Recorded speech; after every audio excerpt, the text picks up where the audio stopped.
Good afternoon, everybody. Once again, this is David Stearns from Haley Marketing, and welcome to today's Lunch with Haley event. Today, I am very pleased to have the team from Haley Marketing Group sharing with you some of our innovative, creative, off-the-wall ideas for sales, marketing, and recruiting, hopefully to provide a little inspiration for you to have a great 2016.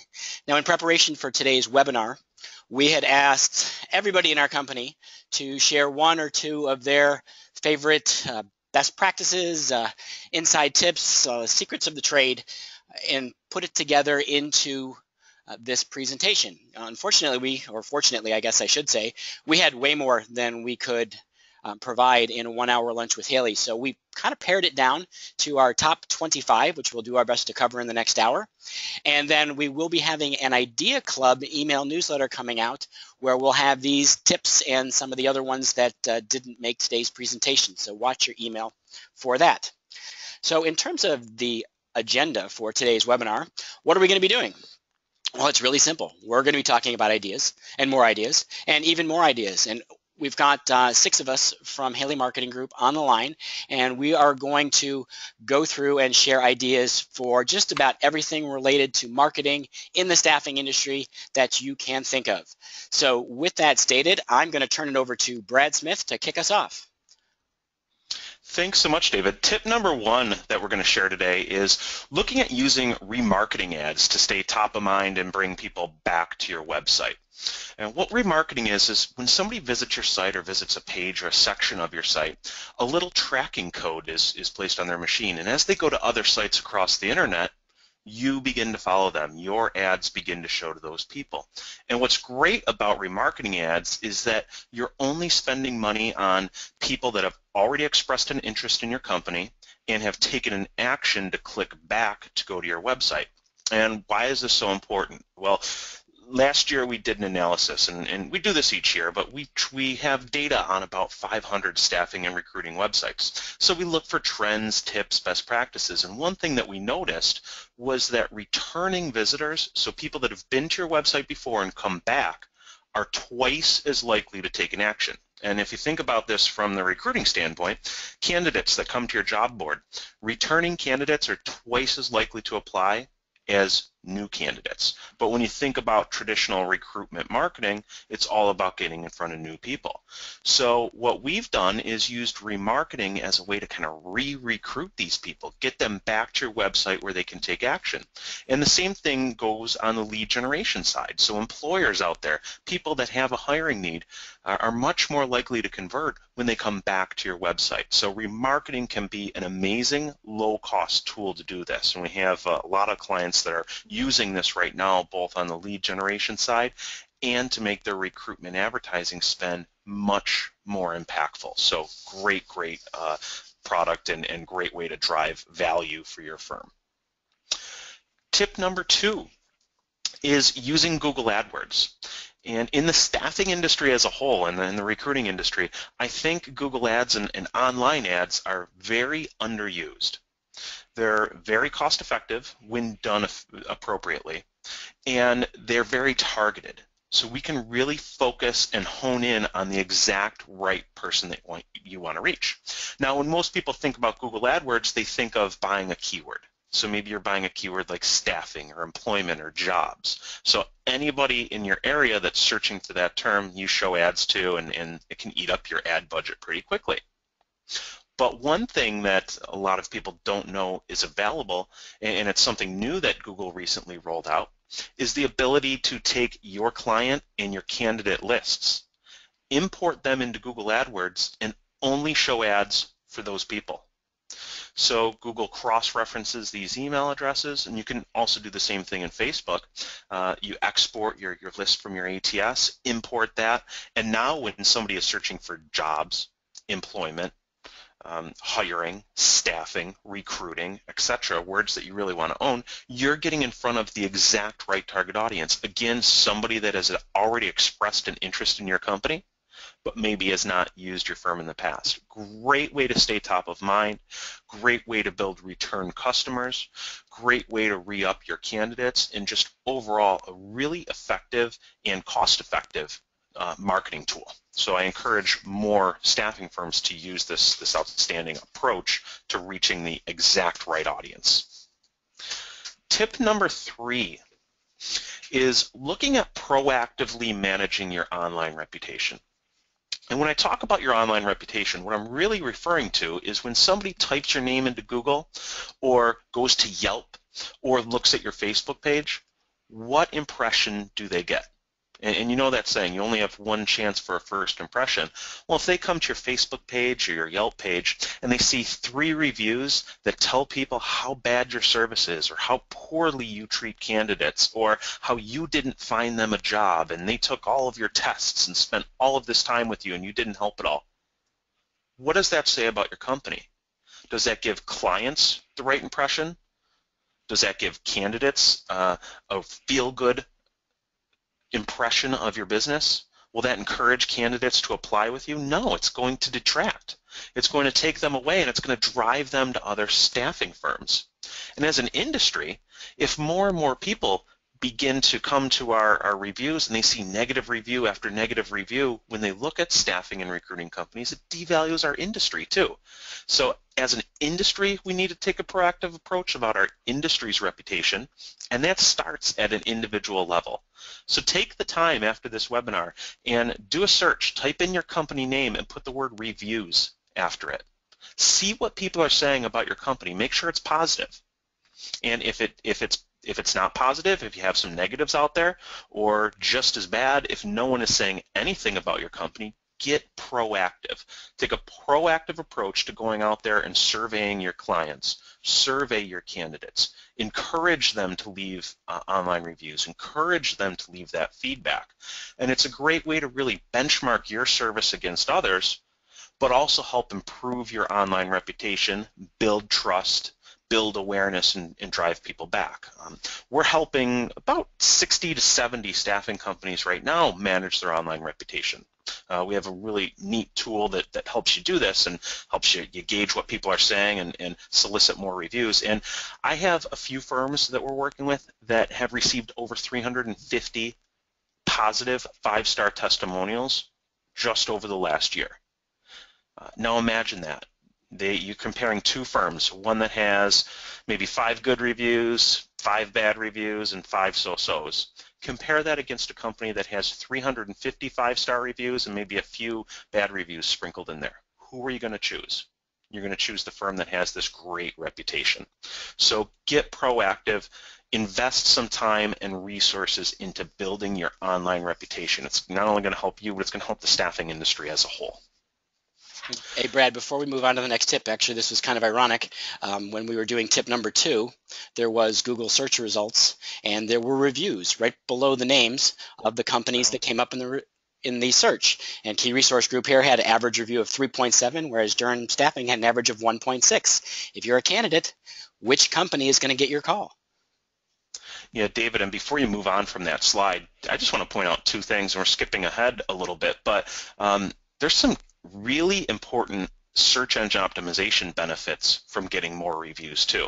So you notice Key Resource Group ranks at the top of that Google map. They have 14 reviews, more than any other company on that list. Now these maps are tied to geography, but they're also tied to the frequency and the relevancy with which you get reviews. And you notice the first organic listing there below that map is also KRG Staffing. Okay, so 2 important components here. They're adding a lot of content to their site, which is our tip number 4, but they're also getting reviews. So these things are combining to help increase their search engine presence. So thanks for bringing that up. All right, so tip number 4, which I just hinted at, is getting serious with search engine optimization, social media, and where it starts is getting serious about blogging. So if you don't have a plan, a proactive plan to continually add fresh and relevant content to your site, you're not going to rank in search results and you're not going to have a strong social media presence. SEO, search engine optimization, and social media really start with content. You have to have original, fresh, and relevant content. So take a look at your website right now. Is it stale? Is it a brochure site that just talks about your services? Or are you adding content? and take a look at your resources. Have you added content in the last 2 days? Have you added content in the last week, the last month? When I look at a lot of staffing websites, a lot of them haven't added content in months or even worse, years. There's no reason for Google, Bing, or Yahoo to rank you at the top of their search results because they know and they can see that you haven't placed an emphasis on adding value for website visitors. And Google and Bing and Yahoo are all about serving up good, relevant results. If you're not taking the time to add value to your website, why should they show you in search results? So get serious about blogging. It's going to help with your search engine rankings for a variety of different terms. It's going to keep people on your website longer. People are going to come back to your website more because they know it's being updated. And again, return visits are way more valuable than new visits. And blogging and adding content to your site gives you a great story to tell on social media. And Brad Biley from our social team is going to share some tips on social, but by blogging, this gives you great content to share, and it's not content that's taking people away from your website on social, it's content that's bringing people in. One of the biggest mistakes I see staffing companies make on social media is sharing content from Fortune or the Wall Street Journal or Entrepreneur or other job-seeking websites. That's great. You're adding some good content that your audience might find valuable, but what you're doing is taking people away from your site. They're not going to convert with you. They're going to convert somewhere else. So instead of taking all that traffic to some other site, use your website as a hub, drive that traffic from social media back to your blog posts, back to your resources, back to your content, where they're going to take action on your site instead of someone else's. And tip number 5. Hey, Brad, if I can interrupt for a second before we jump into tip 5. We had a question come in, and I would like to address it before we move on. It was from one of our viewers who they Googled their staffing company name, and the results showed their company name and logo, but it actually, the reviews were for another company with the same name in a different city. It wasn't them. Is there a way that they can try to get the right reviews associated with their company? Yeah, definitely. What you're going to want to do is number 1, go out and claim your page on that site. And looking at the questions, I think, David, is it tied to Glassdoor? Actually, this question about a search on Google. Oh, okay. Yeah, what you're going to want to do is go claim your pages, make sure that you have ownership over those pages, and in many of the online review sites, there's some moderation where it allows you to talk back to that person that left the review. So that's the first thing I would do is thank the person for leaving that review, but also let them know that this is actually a different company.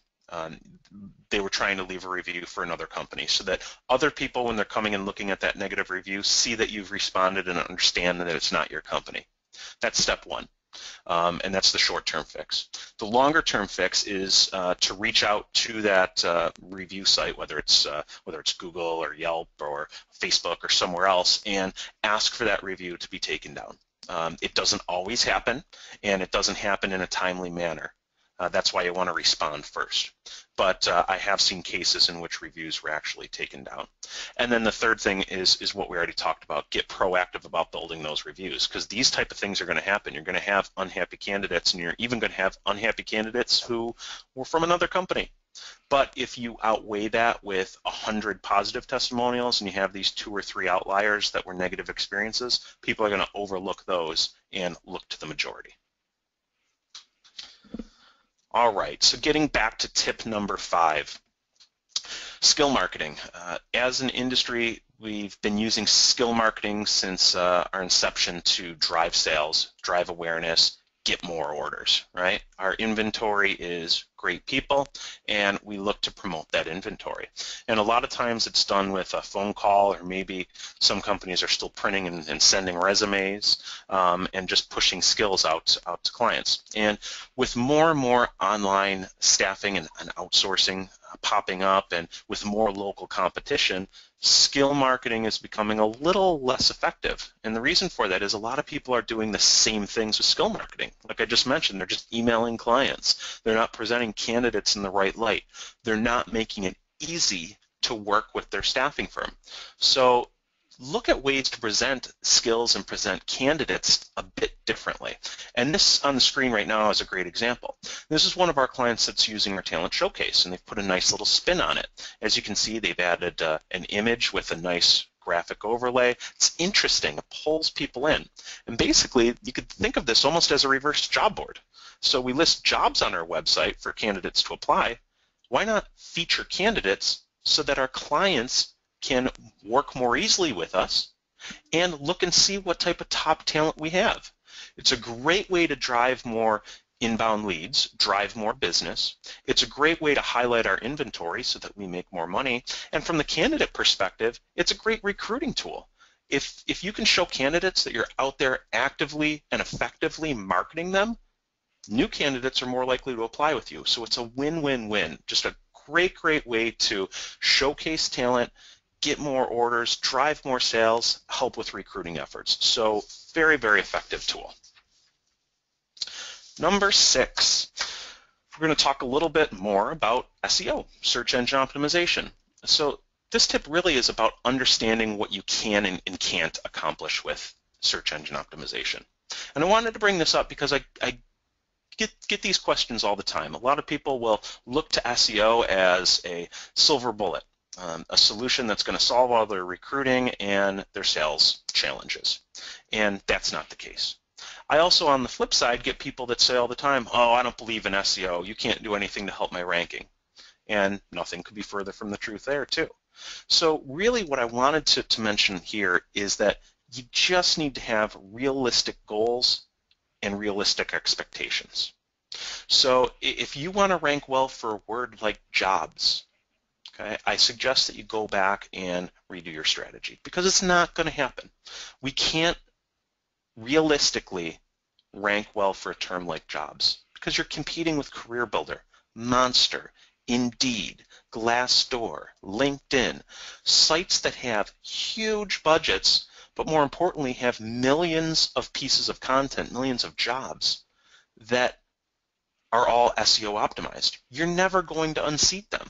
So you either have to get way more specific, like welding jobs in Birmingham, Alabama, in which case you may rank well, but you still might run into these job aggregators, or look for other terms. So instead of a term like jobs, which is extremely competitive, look at terms like careers or employment opportunities or companies hiring or open job opportunities in a city. So look for terms that maybe don't have the high volume of traffic like a general term like jobs does, but still give you an opportunity to rank well. Number 7 is using Google Analytics to make smarter decisions. So if you're investing in digital marketing at all, if you have a website, make sure that you have analytics installed on that and make sure you're looking at it. It can give you a real good indicator for what's working and what isn't. It's going to allow you to test offers, look at landing pages and conversion rates. It's going to help you find what we call leaks in your website. So are there specific pages on your site where people are not clicking through? Are they leaving your site? You want to take a look at each of those things and see what you can do on those individual pages to improve your conversion. Maybe it's adding stronger calls to actions or other items which we'll get to, but look for these things and make sure that you're tracking all of this, make sure you're comparing data, and use this to make more educated marketing decisions, not only with digital marketing, but offline marketing as well. So with that said, I'm going to pass it over to Brad Biley, who is one of our leaders on the social side here, and Brad's going to walk you through some tips on how to use social media more effectively. Thanks, Brad. With tip 8, if you want better social marketing results, you need to have a better social marketing strategy. Social isn't about posting funny pictures and blogs from other sources. It's about real initiatives that assist with reaching your overall business goals. So for social marketing to really work, you need to step one, and define your goals. Do you want more applications? Do you want more sales leads? Then develop a plan that is going to help you get there. Along with that, you need to analyze your audience. Who are you talking to? Are you talking to upper-level executives? Are you talking to, entry-level employees? define your audience and then build a strategy that communicates to this specific group of people. The third, develop great content with images, text, video. Don't rely just on one option. Build text in, build pictures, video. Use the whole spectrum and use that to your advantage. Fourth would be to incorporate really strong calls to action, as Brad Smith had just said. Make sure that you're telling people what they have to do when they see your post on social. Do you want them to click something? The example on your screen right now from Wood Personnel Services, we want people to apply for this job. So we end that post with apply online today. We tell them their next step before they even know what the next step should be. And then the last point would be to make sure that you're posting at the right time. If you're sharing content on Twitter, for example, in the morning, and your audience is active at 8 p.m. at night, you're not really getting the job done. So use tools like Follower Wonk or other opportunities where you can see when your audience is active and then talk to them when they're listening. Which kind of ties together to my next tip of tip 9, which is being more visual on social. A 2015 study from BuzzSumo found that adding images to Facebook posts doubles your likes and clicks. Social updates with images had 2.3% more engagement than those without. If you could share a text-based social update and get 1 like, why wouldn't you add an image and get 2? It's as simple as that. Share a really nice visual graphic, drive more engagement. The same study from 2015, and again it's from BuzzSumo, showed that images on Twitter increase interactions by over 300%. It's significantly higher. You want to drive traffic. Twitter is cluttered. People are tweeting all day. You're competing with not only friends, family, but you're competing with news sources, sports teams. Use really engaging photos and cut through that clutter. That's going to transition to tip 10, which is to use trackable links. Make sure all your marketing is measurable. Make sure you know what is being accomplished. In a new release that we had, we began to roll out call to action banners about a year ago, but just this month we developed a new way of tracking to make sure these are working, and we use what's called UTM tracking through Google Analytics. Essentially, we can see if a user comes from a blog, clicks on a call to action banner, and then ends up on, say, a job board or ends up on a contact page. We can then look in our Google Analytics dashboard and say, okay, 5 users, 10 users, maybe 100, came to the blog last month and then took the next step. They clicked our button, our banner at the bottom of the page, and took that action and went to the next opportunity. This is something that we offer and something that we can roll out and is extremely efficient in tracking to make sure that your initiatives are working. Tip 11. Get your Google My Business set up correctly. Brad Smith and David touched on this at the beginning of the presentation. After the presentation, take a second to Google your company, see what comes up. Is your address correct? Is your phone number correct? Are your hours of open correct? How are your reviews? If any of this information isn't correct or is skewed in any way, claim your page, log in. Again, it's through Google My Business, and make sure that everything is set up appropriately. In a modern search world, people aren't necessarily looking for your phone number or your address on your web page. Google is essentially scraping that information or using this Google listing, and they're displaying it right in search, and that's where people are getting your information. Make sure it's correct. And with that, I'm going to pass it over to Todd for tip number 12. Yeah, thanks, Brad. The next couple tips I want to talk about relate to content. And I'm going to be blunt on a few of these things, and I hope nobody takes offense to it, but the first tip I have is don't talk about yourself. And I'm saying this from a place of research. I'm not just making this up. Every year at the end of the year, we take a look at all of the content marketing that our clients have sent out for the year that use our Haley Mail program. And unfortunately, the lowest clicked content is staffing and HR related. So you really want to make sure you keep self-promotion content to a minimum.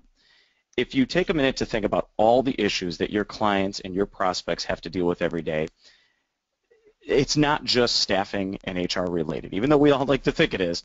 So there's a number of different topics that you can focus on in your content. So make yourself a workplace expert, not just a workforce expert. Think about all the different issues that come up throughout the day, leadership issues, productivity issues. Yes, there are staffing related issues, and you don't want to completely cut out any staffing related content, but don't focus on it every month. And I also wanted to talk about real quick here too, while we're talking about email marketing, is mobile. About 50% of all email opens are done on a mobile device now. You have to make sure that your newsletter is mobile optimized. We've been talking about this for many, many years, and it's all that number of mobile opens is only going to get higher every year. We are a mobile society now. So if your newsletter is not mobile optimized or responsive, you might as well put it right in the recipient's trash folder. It's just not going to get read if it doesn't look good on a mobile device. The next tip I want to give you is how to take a less is more approach to your blog content. Now, you've probably all read the research about human attention spans. They're now down to 8 seconds. That's officially shorter than a goldfish at 9 seconds. So there's a major problem with getting people's attention right now. And think about all of the content that is hitting your readers every single day. Think of what your own inbox looks like every morning. So when you're writing your blog posts, definitely a less is more approach often works best. And just a few pointers to keep in mind. Keep your posts between 350 and 500 words. That's more than enough to get your point across and also get the SEO benefits that you're looking for. Whenever you can, use bullets, text formatting, and use an active voice to keep your readers interested. And if you have an in-depth topic that you'd like to cover, consider presenting it in a series of interlinked posts. So do a couple, a week-long or a month-long series on improving productivity. Just think about how you can possibly break up that bigger topic into some shorter, more manageable, easier to read topics. The next tip that I have is, and it kind of goes along with my first one, is ask yourself this question: who cares? Before you write anything or publish anything. If what you're saying to your audience doesn't really matter to them, they're not going to respond to it. They're not going to interact with it. So before you write your next blog post, your next sell sheet, your next article, your next newsletter, anything that you might be writing and putting out there in terms of content, ask yourself the one simple question: who cares? And I know it sounds blunt, but if you think about that before you start writing, it's really going to help make your communications more effective and more impactful. Because if what you're saying to your audience doesn't really matter to them, they're not going to respond to it or really even take the time to read it. So when you write anything, always keep your reader in mind and make sure that the content you provide does a couple things. 1, makes their job easier. 2, saves them money, cures their headaches, or saves them time. Or on the candidate side of things, helps them find a job or advance their career. If you keep those 3 tips in mind every time you write a blog post, you're going to be fine. And my final tip is, now that you've got all this great content, you've got it in a newsletter, you've got a blog, how are you going to leverage this across all of your channels? So you may be sitting there and saying, we only have an email newsletter. We don't have a blog. We don't do anything on social media. Well, if you have a few pieces of content every month, that's all you really need. Take that content from your newsletter, add it to your blog, add it to your social media sites. Use it as a discussion starter in LinkedIn groups. Use them as discussion starters with your clients and prospects when you make calls to them. We've got this great article we just posted on our website about X topic. How do you guys address this in your organization? It's a really great way to get dialogue started with your clients and your prospects. And when you're doing all this, when you've got all this content, the one thing I want to make sure that the point I get across is track your results.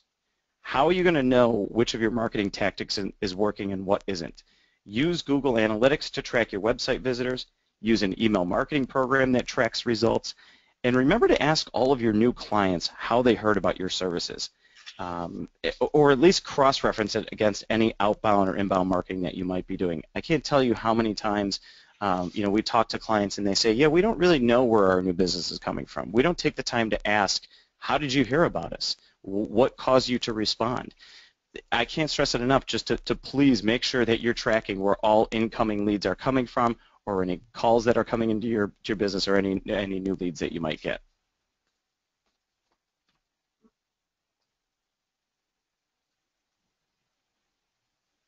Oh, and that. And Kelly, you're Go up. ahead. Yep, Sorry, thanks, Todd. I'll introduce myself. This is Kelly Waite-Stabler. I'm a project manager here at Haley Marketing. And tip number 16, we've touched on this already, but it's make your website the hub of your online marketing. But don't forget the other access points. So think of your online marketing like a funnel. The bottom is when someone takes action to contact you, and the top is when they first find you. And in the middle is a kick-ass website. But gone are the days of build it and they will come. Your website really should be the hub of everything that you are doing on the digital landscape, with the goal of capturing people once they arrive. You want to get them to take the action that you want them to take. So your website should be designed to convert people. You want your candidates to apply to jobs and clients to contact you about your services. So make sure you've got strong calls to action. Make it easy. Make the calls to action buttons. Guide them to where you want them to be. But don't forget your other access points: Facebook, Twitter, LinkedIn, Google+, Yelp, Instagram, just to name a few.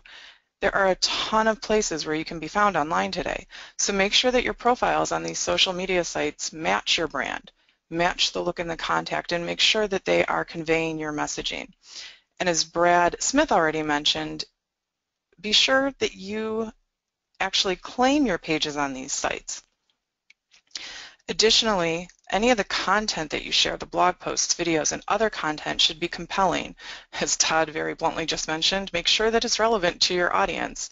This means great topics and great visuals, and it should drive people right back to, where else? Your website, to get them to take action. Next, tip number 17. There we go. Thank you, David. Longevity breeds confidence, so make the most of your big events. Are you celebrating 5 years, 10 years, 20 years, or 25 years in business this year? Celebrate it. Leverage your company's anniversary to drive sales leads and strengthen client relationships. Longevity shows that you have successfully adapted to change and remained competitive and have managed to innovate while focusing on your customers' needs. So, celebrate them. Create anniversary logos, special web pages on your website, special projects, and events for clients and candidates and your internal staff who helped you get to where you are. And a spoiler alert, 2016 is actually Haley Marketing's 20th year in business, so we're going to be celebrating with a year-long event, which I believe kicks off shortly. And next, we've got tip number 18. Say thanks in a special way. Clients, it has been said that being appreciated is one of the most powerful and uplifting things to hear. Your clients and candidates want to know that you appreciate them. So saying thank you is the easiest way to encourage retention, strengthen partnerships, and generate new business. So what ways might you say thank you? A handwritten note, Valentine's Day cards, holiday cards, special discounts, or an educational event specifically for your clients and candidates, closed to just your clients and candidates. Drop off special gifts for each candidate at their work site when they complete their first week, or send cards on service anniversaries and birthdays. And now I'm going to turn it over to a member of our creative team, Jen Patterson. She will be taking it from here. Hi, everyone. For tip 19, I wanted to talk about infographics. They say that a picture is worth 1,000 words, and that is definitely true because the human brain processes visuals much faster than text, said to be about 60,000 times faster. So an infographic, and the definition of that, is a representation of information in a graphic format designed to make that data easily understandable at a glance. And we use infographics to communicate quickly, or excuse me, to communicate a message easily, to simplify its presentation of large amounts of data and to see data patterns and relationships. So, are you using infographics in your marketing campaigns? You really should, because it is a great way to articulate to your prospects or your clients information from case studies, to share industry data, and to make testimonials more engaging. creating an infographic-based marketing campaign will quickly and clearly educate and capture the attention and interest of prospective clients or candidates. And also, simply in this time-strapped world that we live in, infographics lets you convey more information in less time. And as you can see by the graphics that were placed on this slide, that would be a very heavy, dense chunk of data, but this way you can get your percentages at a glance. You can look at graphs. There are lots of different ways to organize your infographics. And for tip 20, if we can switch over to the next slide, print is something near and dear to my heart.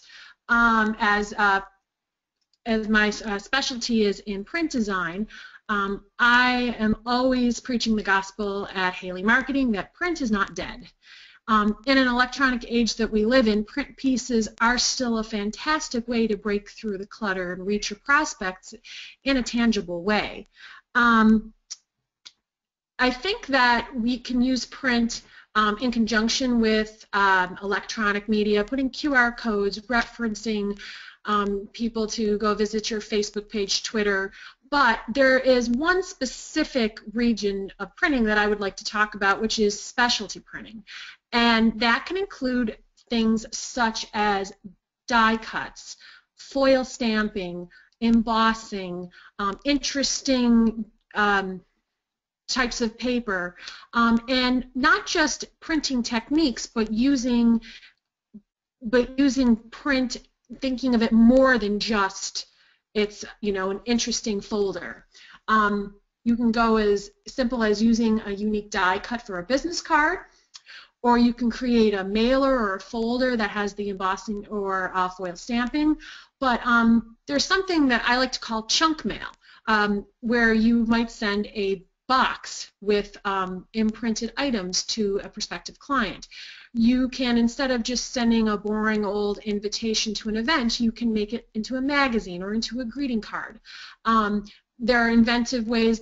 Some industries, there's one image on the slide now where Kodak, actually, their business cards are printed on old-fashioned film negatives. So specialty printing isn't just limited to paper. You can, sky's the limit to using specialty printing, and it might not be for every prospect.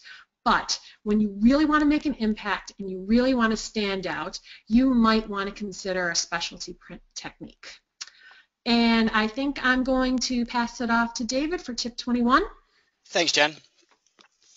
And good stuff. Jen also on the last slide has had a couple of examples of direct mail packages, the chunk mail as she referred to it. And that really leads into my first tip.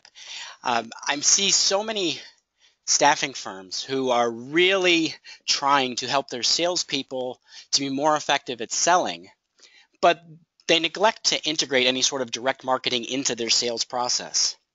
And direct marketing can refer to lots of different things. It can refer to mail, email, messaging people on social media, and using the telephone. The idea to direct marketing is you're identifying the specific firms with whom you want to do business, and then you're using marketing to reach out to those people, set the stage for your sales calls to try to make your sales efforts more productive. Now, I'm a big fan of direct mail, and I know I've talked to a lot of people over the last few years who just say, you know, direct mail is dead. Nobody would do that anymore. Direct mail is now the express lane at the supermarket because those people were right. Most people are not doing it. Everyone wants to do digital marketing because it's cheap. I can send an email at almost no cost. I can jump on social media at almost no cost. If I want to send a package to someone, a box full of all kinds of materials, I might spend $5, $10, $15 to reach that prospect. Well, I will tell you the last time we did a box mailing for Haley Marketing Group, we had a 40% response rate to that mailing of sending the mailing out and it resulting in a conversation with someone on the direct marketing list. So if you want your salespeople to have more productive conversations, integrate direct marketing into their sales process, something that they will do in advance of picking up the phone, and then followed up by something that you will do from a marketing perspective after the call. We have seen our staffing clients generate a 100% increase in their sales call to appointment ratio just by putting some direct mail out in front of picking up the phone. Now, the other way to think about direct marketing is direct lead generation, whereas I'm going to do some marketing to this targeted audience. I'm going to try to drive them to a landing page on my website, and at that landing page, convert them into an active sales lead. And that really kind of translates to our next slide, and tip 22, which is to think about inbound marketing, because when you're using the direct marketing to drive people to you, it's technically not inbound marketing. You're still doing outbound direct marketing to bring people to a landing page. But inbound marketing is about strategies that complement your direct sales activities. So what we're trying to do is, as Kelly mentioned, make your website the hub of your online marketing. Get people through direct mail, email, search engine optimization, pay-per-click advertising, social media, to get them to your website where they then have an opportunity to engage with you. And maybe the engagement comes in the form of signing up for a newsletter, or filling out a form to download a salary guide that you put together, or applying to a job. There's lots of ways people can engage you on your website. We have to get them to your site first. With the inbound marketing, typically we're looking at one of two types of staffing prospects. Now, there are the companies that your sales team will identify as their A prospects, the ones you really want to sell to. Those are for direct marketing. Those are for direct sales. Then there's the B's or the C prospects that really don't merit your sales team's time, but you don't want to give up that business. So this is where inbound marketing comes into play, by having a really strong presence on social sites, in your local community, in search engine optimization, and then having tools on your website, landing pages, potentially marketing automation, to convert visitors into active prospects and into candidates applying for jobs. You can capture more of those smaller companies that otherwise would have slipped through the cracks. One of our clients, I just had a end of 2015 review with them, and they said when they target through direct marketing their A prospects, the average client is fairly sizable, about a $25,000 gross margin account. That's an average. When they have an inbound client, it's much smaller. It's about 1/6 the size of the companies they're directly targeting. So their sales team doesn't spend time to go after those smaller prospects, but in aggregate, those smaller prospects added up to just under $3 million in new business in 2015. So by using inbound marketing, you can capture the sales leads that you're not calling on, and even better, your competitors are not calling on. And you can provide staffing opportunities. This is going to be more the onesie-twosie kind of stuff, to an entire segment of the market that is sort of underserved by the staffing industry. Now for tip 23, I want to talk about something that's near and dear to my heart, the candidate experience and making it a wow. When I do marketing consulting with our clients, invariably one of the things that I'm going to talk to them about is, what is the candidate experience like? And more times than not, probably 90% plus of the time, our clients will tell us we deliver an awesome experience to our candidates. That may be true. I hope it's true. However, when you look at the Net Promoter Scores that Innovero provides about the staffing industry as a whole, when you look at some of the data that we're collecting doing reputation management, in general, that candidate experience is not a wow. Frankly, it's sort of tough to be a temp. You know, you're kind of a man or a woman without a country. You're not quite part of the staffing company who's placing you. You're not quite part of the organization where you're being placed. You're sort of on your own. And to top it off, more times than not, the communication from the recruiter, the staffing manager who is helping you to find a job, is lacking. There's not enough hours in the day for that recruiter to do a great job following up, or at least as great a job as the candidate would like. And that leads to the candidate experience being less than a wow. You know, with the current skills gap that we have, you need good candidates to want to work for you. As Brad mentioned, you want to have a great reputation online. And that means you need to deliver to people a great service experience. And what I suggest people do is benchmark it. Go look at a diagram and look at every single step that a candidate must go through from the time they first hear about you until they're out on an assignment. What are all the touch points? How do you manage those touch points? What's the experience like for the candidate? And if you can, benchmark that against your competition.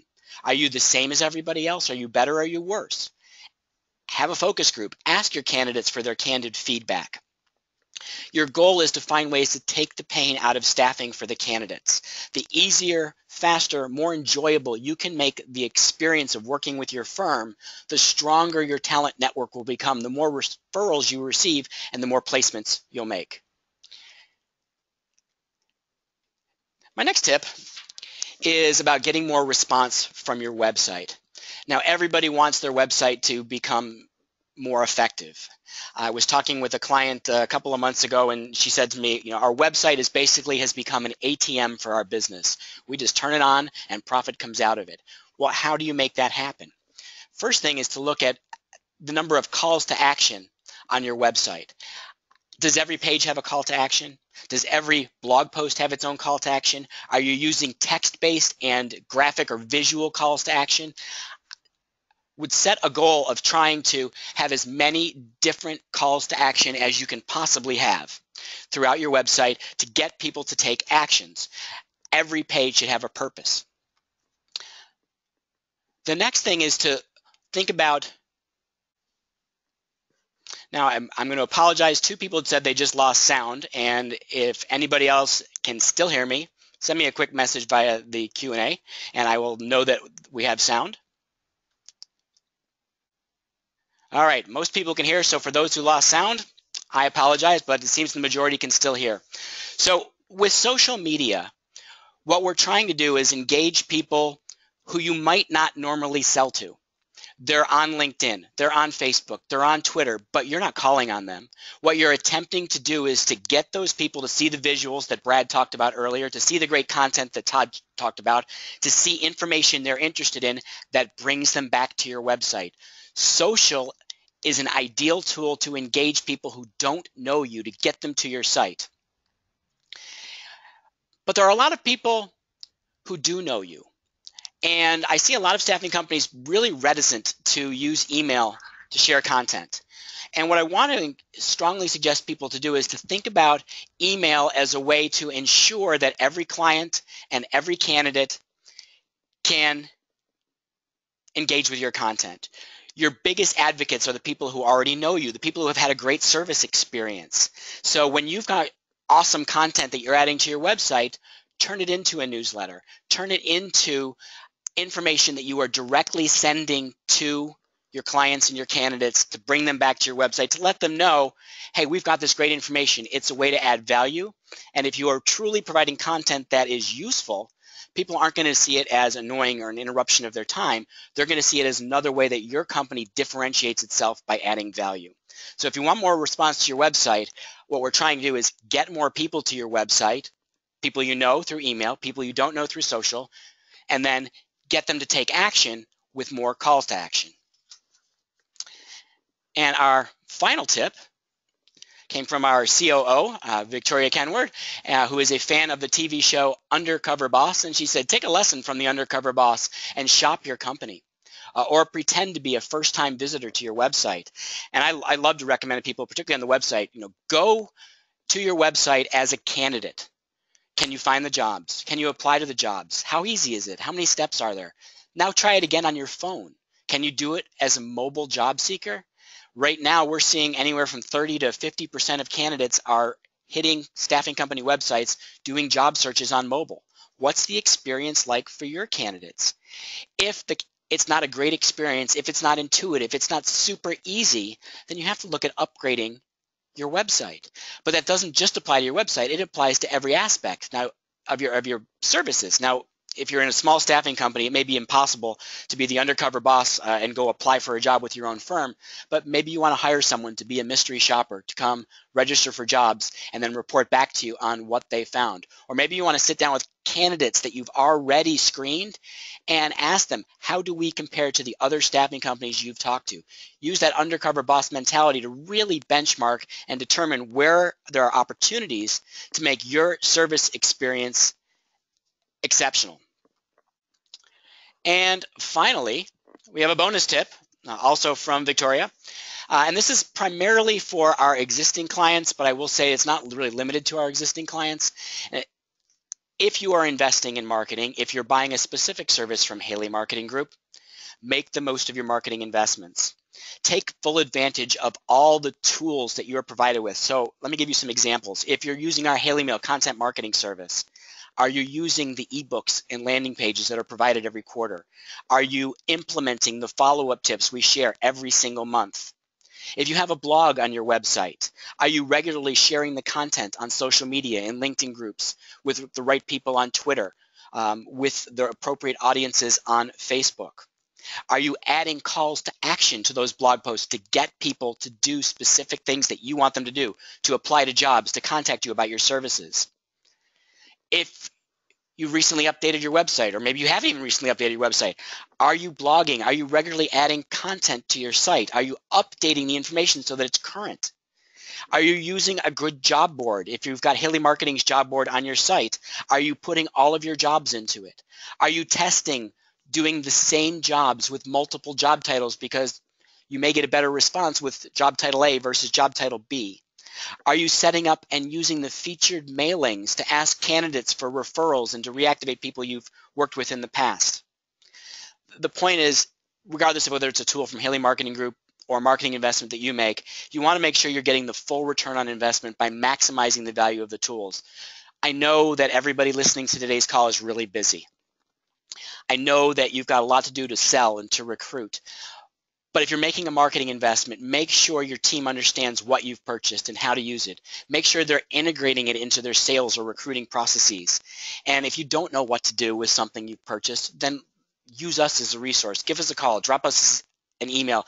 Use the support desk to help us help you get the most return on your marketing investment. And I want to add a related point to what Victoria shared, which is I see a lot of companies that underinvest in marketing. Now, the industry as a whole really underinvests. We spend about 0.25% of sales on marketing. But I've also seen companies that will do one thing, kind of hoping that one thing will work, but they don't put together a more cohesive strategy. And a good marketing program, the analogy I can use is think about it like a spider web. One strand of silk from a spider web is not very strong, but you knit the entire web together and it's incredibly strong at catching things. With marketing, it's the same way. One marketing technique is not very strong.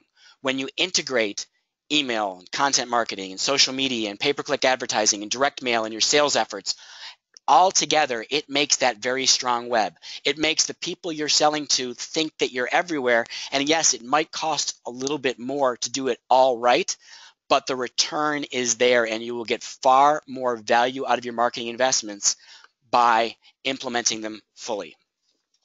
All right, with that said, we are at the end of today's Lunch with Haley presentation. We will stay online for questions. There's been a couple, I think, that have come in that we have not yet addressed. Team, I will bring those up in just a moment. But after the call, guys, please feel free to call us, email us, connect with us on LinkedIn or Facebook and ask your questions. And one final point, we have 2 upcoming webinars that I want to tell everybody about before we get to Q&A. Next Tuesday, January the 19th, we are doing a product demo of our Social Pro service. So for those of you interested in social media marketing, this is going to be a great demonstration of what we're doing in Social Pro. We actually won 2 voice awards from the American Staffing Association this past fall for our Social Pro work. And we'll show you exactly what we do and how we do it. And then coming up in early February, we have a guest speaker, Scott Love, is going to be presenting a workshop for sales managers with 10 technical tips to boost sales performance. Scott is a terrific speaker, so please visit lunchwithhaley.com and sign up for that event. All right, and before we wrap things up today, I mentioned we have a couple of questions that came in. One question that came in was about content tracking tools, and for Brad, I'm going to throw this one primarily at you guys. Are there any suggestions on some of the tools that you use to help manage and track content? Brad, I can take this and then you can fill in because I know you've got some great tools, but one that we really like here at Haley Marketing is a tool called Buffer App. BUFFERAPP. And it's a great way to share content and also look at analytics on the back end to see how that content is performing and how often links are getting clicked. We're obviously a big fan of WordPress. We built the majority of our sites on WordPress, and has some great tools to share and distribute content. And Brad, what are some others that come to mind for you? BuzzSumo is a really good one. It's BuzzSumo. It's a great way to kind of track what other people are talking about. So if you are looking for a content strategy, you might be able to see some social shares and what else is being said about a topic that you're interested in. Along with that, I use Google Analytics a lot, like Brad Smith said. Make sure you know what people are, what content is engaging them the most, what's getting your most page views, and then what they're doing after that. Yeah, you can also use the built-in social analytics tools on Twitter and Facebook to get some insight as well, and use that information to determine what you're going to share next based on what gets the most engagement and visibility. Great, thanks guys. All right, well, another question, and Todd, I'm going to throw this one at you. In terms of if you're going to do email marketing, we all know people get too many emails. How do you actually get your emails read? Well, the first thing is subject line. That really is, even probably more so than the name it's coming from, subject line is key. We do a lot of experimenting here with our Haley Mail clients with subject lines. You want to be engaging, you want to get their attention, but you also don't want to be what people refer to as clickbaity. You don't want to entice people in with one promise and not deliver on it. So being very precise in what this newsletter is going to provide to them. If you're sending out to candidates, you don't want to say your next great job and then not have it be an email about their next great job, because then, when candidates see your name, your company name, they get very excited because they obviously think it's about a job. So you don't want to bait them in too much with that. And you want to make sure you have good balance with your subject lines as well. You want to make sure that for every time you do more provocative, engaging subject line, you balance it with some more straightforward subject lines. You don't always want to be tricking your clients into opening up your emails, clients and candidates, really. And another thing is thinking about the time you send it. There used to be a lot of research on the best time to send emails. Well, what would happen is people would say, Tuesday at 10 a.m. is the best time to send an email. So everybody would start sending their emails at Tuesday at 10 a.m. and that would suddenly become the worst time to send.